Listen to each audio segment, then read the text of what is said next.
Hello my dudes, my name is Tiffany. Welcome back to my series, Internet Analysis, where I like to research and discuss things relevant to social issues and media. Sorry it's been a while since my last upload. I am in my final semester of my bachelor's degree and it's been a little bit busy and hectic. But I actually have been posting more frequently on my podcast and my second channels because they're a little bit less time intensive. So if you want to check out those posts, please do. But today we are going to be discussing the documentary The Social Dilemma. I've actually watched this twice now. One was a required viewing for one of my media classes, and then I watched it again to prepare for this video. Essentially, it is warning about the dangers of social media, and we have a lot of former Silicon Valley tech bros telling us that the beautiful creations they made have turned into monsters that are out of control. Is it too late to fix all the problems that have arisen out of technology and social media?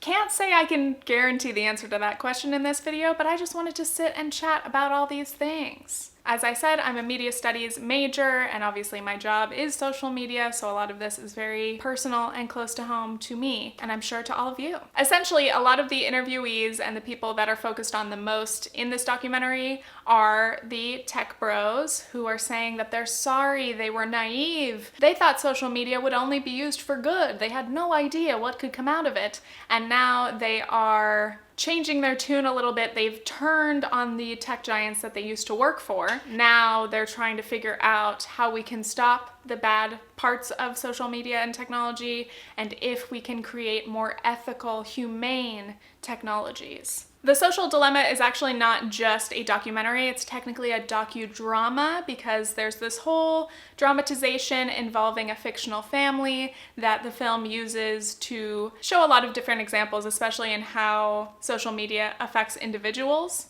specifically kids and teenagers. And I actually did enjoy this. During my first watch, I thought it was kind of an interesting device. At some points in the film, it got a little bit annoying, but we'll get into it. So we have a family, a mom, a dad, we have 3 children. The oldest daughter is very anti-technology. She's very critical of social media. We often see her reading books like The Age of Surveillance Capitalism. And, she's the one who's warning everyone, her brother, her mom even, about using social media too much or not being critical of what we absorb through social media. There's also a younger sister who has grown up with social media. She uses it to communicate with her friends. We'll talk about that in a bit. But most of the film focuses on the middle son. He is a teenage boy, and we see this trio of AI figures who are all played by the same actor, and they're made to represent advertising, engagement, and growth. They're in Facebook, essentially. A lot of this segment kind of talks about notifications and alerts and how successful they are in pulling us back to our phones even when we step away for just a minute. That's how we get dragged back into social media and continue our scrolling. So these are some of the topics that I'm discussing in this video. There's a lot of different stuff going on, so make sure you check the timestamps in the description or the pinned comment if you want to see what I'm talking about when. Before we continue, let's give a shout out to today's sponsor, Bright Cellars. I love wine, I like trying new wines, but I'm not very educated on it. I generally know I prefer white wines, but sometimes I end up just picking based off of which packaging is cute.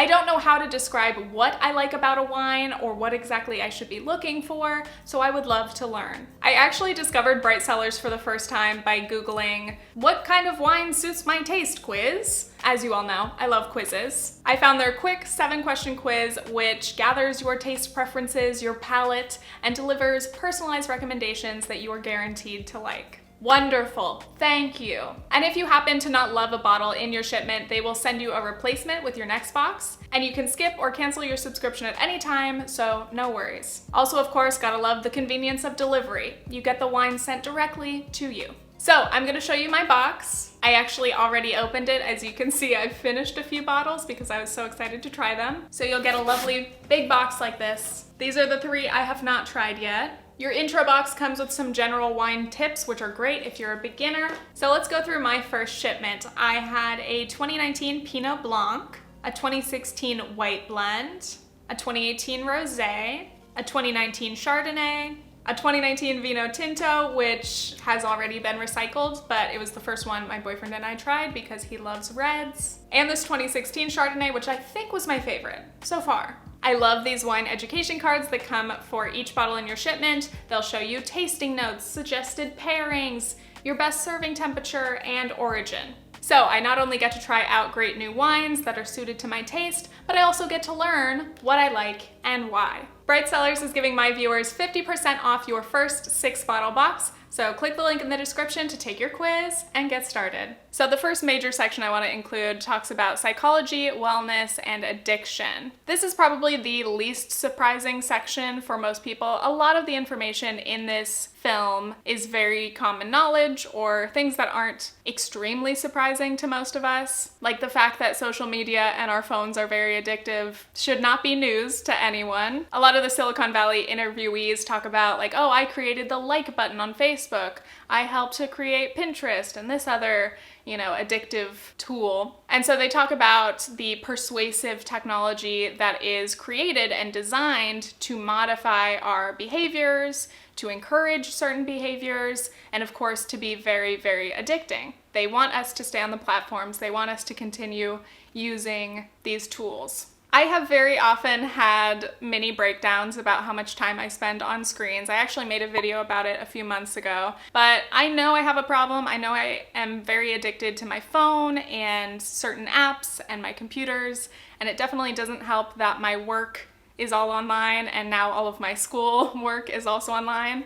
I know most of us are in that boat right now. And sometimes we're tempted, like, should we just break our phones? Should we throw our phones away? Should we move to the woods? Should we just never touch social media again? I always have these ideas like, oh, maybe I should use an iPod or something else so that I don't have my phone in my hand, because I know if it's there, suddenly I'm watching 2 hours of YouTube and then a podcast and I can't stop. I've wondered, should I do a digital detox? What does that entail? What happens afterward? I'm actually in the middle of reading a book that I've mentioned in many videos because it's taken me a long time to try to read it. It's called How to Do Nothing. It is about the attention economy and this whole idea of all of us feeling pulled back and forth between technology and trying to get away from it and trying to get control of our own attention. It's a great book, definitely recommend you read it. But the author, Jenny Odell, basically, she doesn't endorse these detoxes because she thinks it's more of a temporary escape, and it doesn't really address the root causes to our problems. It's just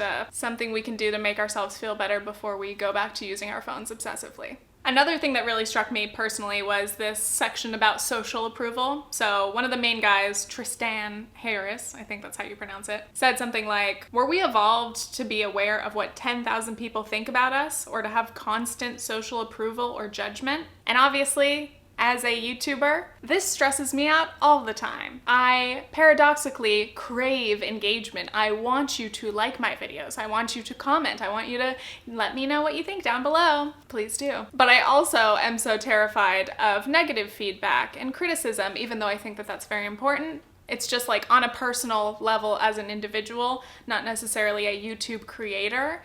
It's hard. It's hard for us to handle that amount of feedback. And I think even that much positive attention is not healthy. But I'm sure, again, many of you can relate to that. Just like it's social media. So the point is to get feedback and get interactions from people. And sometimes we want that. We want people to let us know, what do you think of my hair? What do you think of my outfit or my makeup? But sometimes we get unwanted feedback. And then we're like, no, wait, please stop. I don't want to hear anything else about what you think about me. So yeah, that's a lot. Still working on that. And another part of this section, they specifically talked about how social media has affected kids and teens. Young people today, Gen Z, they have fully grown up with social media. They are so used to digital communication being a major part of their lives. And I'm on the very youngest end of millennials, so I can relate to some Gen Z issues, but not all. Even the difference of like 5 years between me and someone born in 2000, which is my younger brother, huge difference in how you relate to social media and how it affects your self-image, or your relationships. One of the interviewees, his name is Jonathan Haidt, I think, was talking about how depression and anxiety has grown since the internet and social media have grown. The rates have increased, especially since 2010 and 2011. They've gone way up. So I don't want to just gloss over this section because it's obviously very, very important. I think this is a really big problem that we as a society need to address, but like how? Like, I think in the future, would I let my kids have social media from a young age? No, but how do you keep your kids away from it? And even if they're not on social media, there's still so much social pressure to be online, and then you're missing out.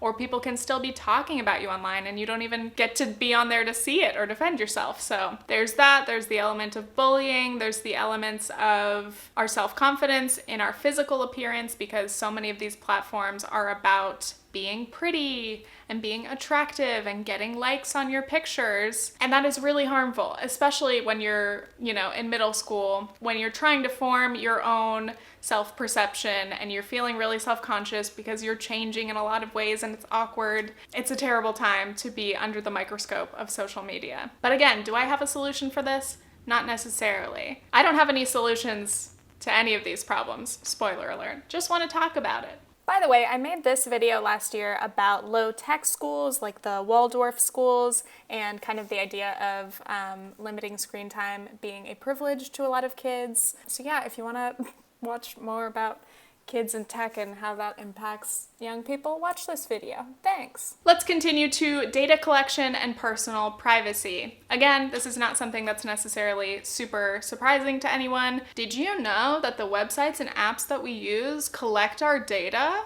all the time and store it forever? I took a class this summer on digital privacy, and it was very interesting because I had that same very vague understanding that everyone online does, but that class taught me a lot of specific information that has stuck with me. In the beginning of the class, we talked a lot about, do you really care if websites or whatever apps are collecting information about you?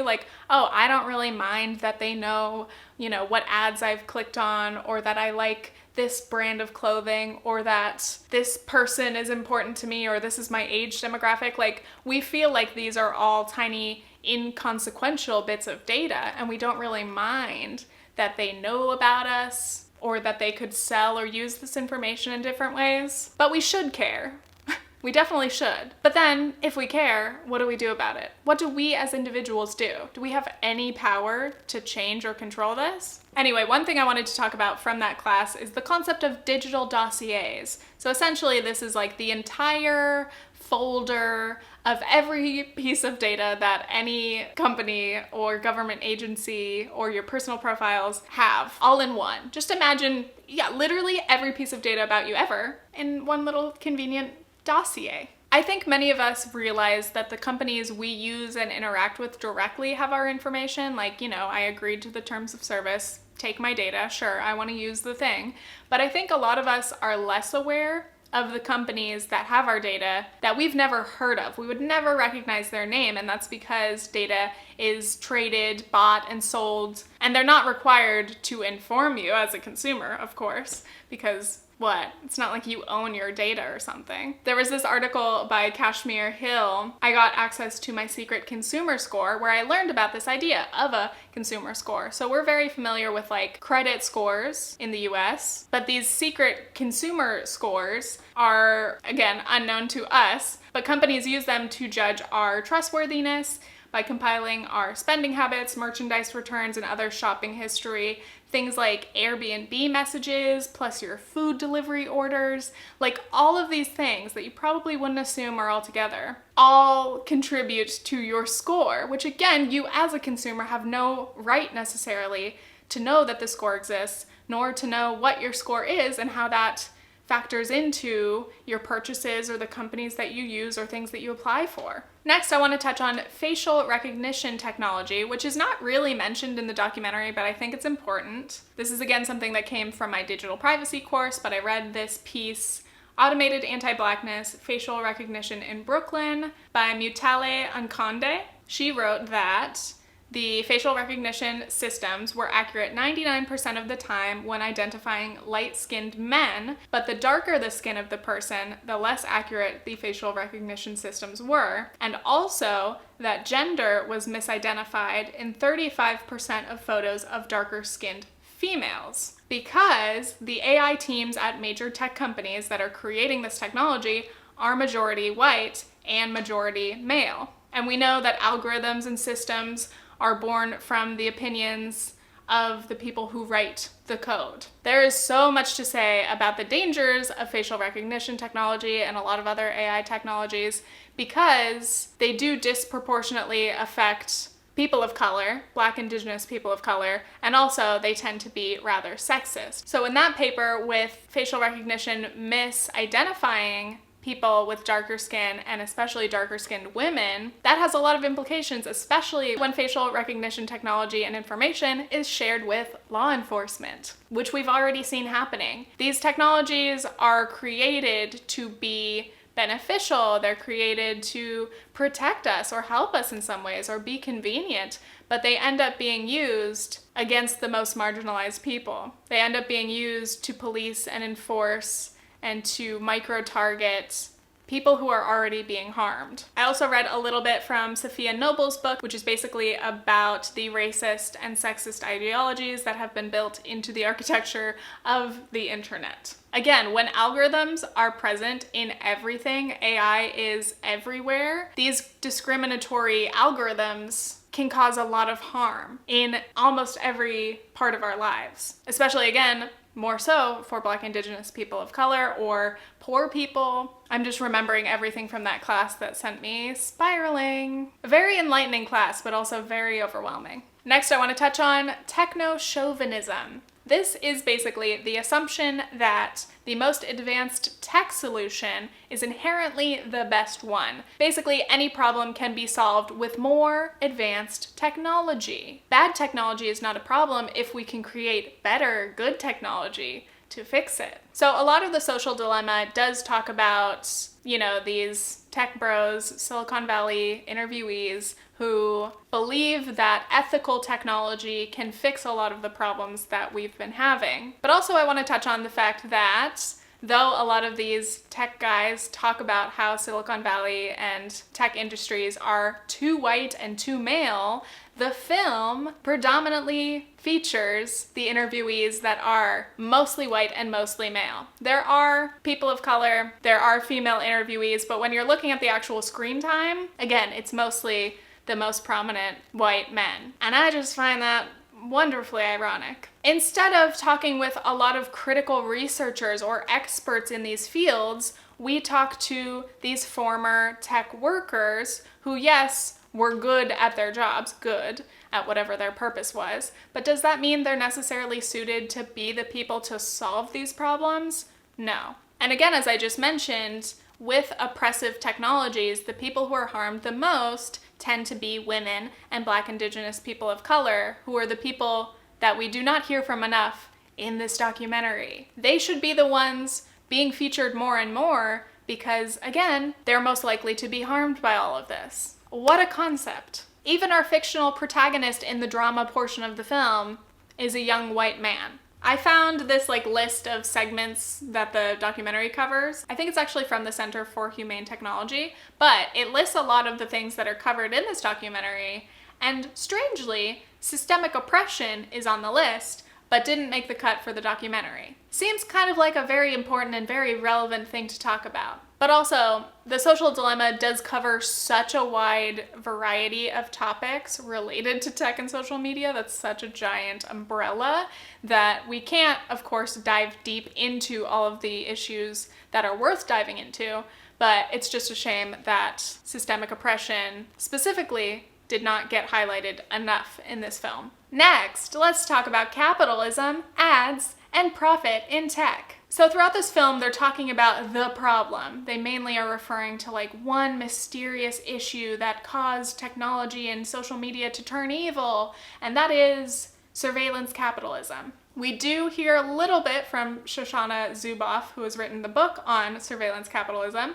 which I would like to read Haven't had a chance to yet. But essentially, very obvious statement, but all the companies care about is profit. They have no sense of social responsibility. And as they mentioned in the film, and as people have repeated a lot in the last few years, advertisers pay for us, the people, the eyeballs. They pay for our attention, for our data. If you're using a free service, the product is actually you, the user. And I know. Somebody really smart is gonna comment, oh, the irony of watching this on YouTube, a video that has ads on it, if this video is not demonetized. The irony of you talking about how bad capitalism is, but you put a sponsorship in this video. Yes, alas, I live in a capitalist society and I too must pay my bills and participate in the capitalist system that I am very critical of. I get it, I see the irony. I don't really know what else to say about this point. Again, we like using these platforms. I like YouTube, I like Twitter. I know that they're collecting lots of data on me and everyone else, but I want to use the thing, so that trade-off seems fine, right? Next section is on misinformation, conspiracy theories, and fake news, and also how this plays into politics and elections. So if you know about the Cambridge Analytica situation, in short, Cambridge Analytica is a political data analysis firm that worked on the 2016 Trump campaign. They said they had enough data points on every American to build extensive personality profiles to leverage for psychographic targeting of ads. So the Trump campaign relied heavily on that ad targeting using this possibly illegally collected data. And they knew specifically what individuals to target with certain messages to try to get them to change their behavior in a way, be it encouraging them not to vote or encouraging them to vote a specific way. The big threat is that our democracy is at stake. Any election anywhere in the world can be meddled with now online. I don't want to get too far into that because I'm not very knowledgeable about it, but it's a big threat and we're about to have our election, so I hope things go well. But also, misinformation on Facebook is not the only threat that we are facing. There are so many other issues. Voter suppression, all of the tactics in our democracy by our politicians that work to discourage people from voting or to confuse people. There's a lot. Now, finally, one of my favorite sections, actually, I want to talk about in the dramatization of this docudrama. Does that make sense? There's a whole portion about the young man being encouraged to fall down the rabbit hole of the extreme center. So obviously in the film, the extreme center is used as a clever, ironic device of political radicalization, and it's supposed to be part of this polarization issue, but ironically, extreme center is the antithesis of polarization, you could say. So the kid is, watching YouTube, and the guy's saying, oh, you can't trust the Democrats or the Republicans, you can't trust anyone, you can't trust the government, you can't trust facts. This kind of conspiratorial, distrusting sentiment that we hear a lot from a lot of different people. This general lack of a shared truth, that is an issue. The rabbit holes that people fall down on this very website that drive them to radicalization. But one thing I noticed was that in the visuals of this extreme center content, I often saw the Black Lives Matter fist image used saying, don't vote. And I just found it interesting that a Black Lives Matter iconic piece of imagery is being used in this fictional extreme center segment. And also the idea of tying Black Lives Matter protests to the idea of not voting when many, probably the majority of people participating in those protests, though we are very disillusioned by electoral politics, are still going to vote and encouraging other people to vote. That just pissed me off. It's like, oh, interesting choice. You could have made up any other icon, but you decided to use one that is similar to a real icon with a real issue, which focuses on racial justice, by the way, not some radicalized issue. And that's my main issue with this whole extreme center thing, because again, it's supposed to be an ironic kind of joke and a way to not demonize the left or the right. It's supposed to be this kind of politically neutral thing, like a both sides issue. But it creates a false equivalency between the far left and the far right, which is obviously false. Black Lives Matter protesters in the streets fighting for racial equality, fighting against police brutality, are not the same as fascists and white supremacists. There is no world in which you can make that equivalency. Oh, there's extremists on both sides. Absolutely not. The social dilemma fails to name the real, very present threats, such as Trump and the fact that he encourages white supremacists and violence against these left-wing protesters, and also something like QAnon, which used to be a kind of fringe group of conspiracy theories that has been becoming way more mainstream because of clever marketing tactics and, of course, the use of Facebook and Instagram for memes that get people to fall down that rabbit hole, and suddenly they believe everything that QAnon portrays as true.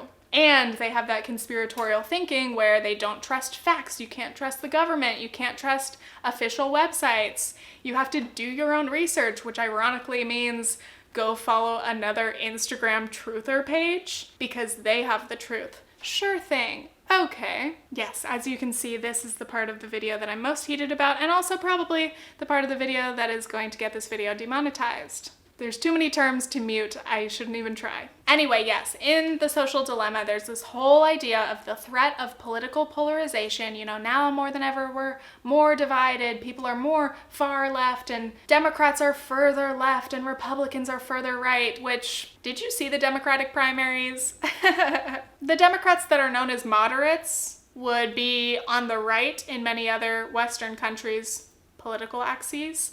But also our far left politician would be considered a moderate in another country. But okay. Yes, polarization, more divided than ever. Then there's the idea that everyone's in an echo chamber because we tend to follow people that we agree with. We unfriend people we disagree with. So our news feeds or whatever end up being very homogenized. We only like to be surrounded by people who agree with us, which is a problem to an extent. You don't want to fall too deep into an echo chamber and forget what other people in the world believe. But also, I don't blame you if it is very difficult or impossible for you to willingly befriend on Facebook people spouting racist bullshit or conspiracies or nonsense. If you need to mute them, unfollow, whatever, do that. Though, should we be able to read news from a variety of sources with a critical eye to try to determine what is true, as true to the facts as it can be? Yes. Should we be a little bit skeptical of the mainstream media because of their corporate interests? Yes. But yeah, I don't know what I'm saying. Let's get into final thoughts. How could it be that I have more to say? Let's see. So the film ends somewhat optimistically, even though it destroys you. Throughout the whole thing, it's very dark and very scary. And then all of a sudden it tries to switcheroo and be like, wait, but there's hope. There's a light at the end of the tunnel. We can fix this. We have to demand that these products be designed humanely, whatever that means. We didn't really get into that. How can we make the world better? We just need massive public pressure on governments, I guess. Because they're really good at controlling the tech giants like Facebook, Google. Sure, they suggest that we turn off notifications, which honestly, yes, I agree with this. It's very important. Helps you get a little bit more of your attention back and not feel like you need to be sucked back into your phone with every little ping. So I do agree with that. Delete some apps. That's a fresh take. Before you share something, fact check it. Yes, I agree with that. Don't share something just based on the headline. Read the article. I don't want to talk down to you patronizingly or in a condescending way, but make sure we read what we share, even though the people that we share it to might not read it either. They suggest that we follow some people we disagree with to prevent that echo chamber. And then there's a guy named Jaron Lanier who has a book called 10 Arguments Why You Should Delete Social Media, which I actually have, and I will be reading it soon because it's required for one of my classes. So I can't speak to the book yet, but he's an interesting figure. He, of course, suggests that we should maybe delete social media, but also you don't have to, he says. Other solutions include taxing data collection, the data assets that all of these companies hold, which could be a thing because taxing them might encourage them to not keep so much of our data, right? You'd hope so. The final statement in the film is, let's have a conversation about fixing it. Heck yeah, guys. All we have to do to fix social media and all these problems is have a conversation. Which, I mean, we're here. We're having this YouTube video. I'm trying to discuss this. We're going to talk about it in the comments. That's something. I do agree it's important to talk about. It's better for people to be aware of these issues than bury their heads in the sand. But also, having conversations alone is not going to fix this. But okay. One of my last big questions is the whole idea of this film. Should we rely on these former tech insiders who have changed sides to fix the problems that they created. They admit, oh, I was an integral part of Google, Facebook, YouTube. I created these things, which I've now realized can do some damage. And I want to help stop it. The main guy, Tristan, is from the Center for Humane Technology. And I'm just wondering, like, does humane ethical technology exist? Can it exist? What would that look like? Again, I would have loved to hear a little bit more about that. Maybe there will be a part 2 to this whole documentary. And generally, they suggest a lot of technocratic solutions. So basically, we just have to create better tech. We have to create good tech, humane tech to fix the bad tech, because technology will always be the answer. Or perhaps should we re-examine the role of technology in our lives and in our society? Should we maybe decide, we might be better off with less tech than more? I don't know, just asking. Then, of course, the suggestions of regulation. We need to regulate Google, Facebook, all the tech giants, and just tell them, stop being bad. Stop that. Which I agree, of course, regulations are helpful, but it just takes years and years and years to get anything done. And again, these tech giants are so powerful and have such major interests that they are difficult to go up against. They're like the banks. They're like too big to fail. You know, we have Mark Zuckerberg in congressional hearings, and our Congress people don't even know how Facebook works or how Facebook makes money. Remember that? From ads. How about, instead of just asking for some regulations, how do we take control away? How do we reimagine social media? Is it possible for us to break up these tech giants? Because they're too big to exist in our society and they hold too much power. And they're making way too much money, especially in a pandemic when so many people are unemployed and in poverty. I think Mark Zuckerberg doubled his net worth during the pandemic. Billionaires should not exist. Pass it on. I feel like this whole video is just me saying the most trite, overused, anti-capitalist sentiments, which again is ironic because I'm a YouTuber and it's sponsored, blah. So I know I'm not saying anything brand new. I'm not saying anything groundbreaking, but you wanted me to discuss this. Actually, some of you did. I got a lot of messages when this documentary came out that you wanted me to talk about it, so I hope you've enjoyed it. Last thing I want to say, I promise, last thing, is just that I got the general sense that a lot of this film suggests individual solutions. There's always an emphasis and a stress on what the individual should do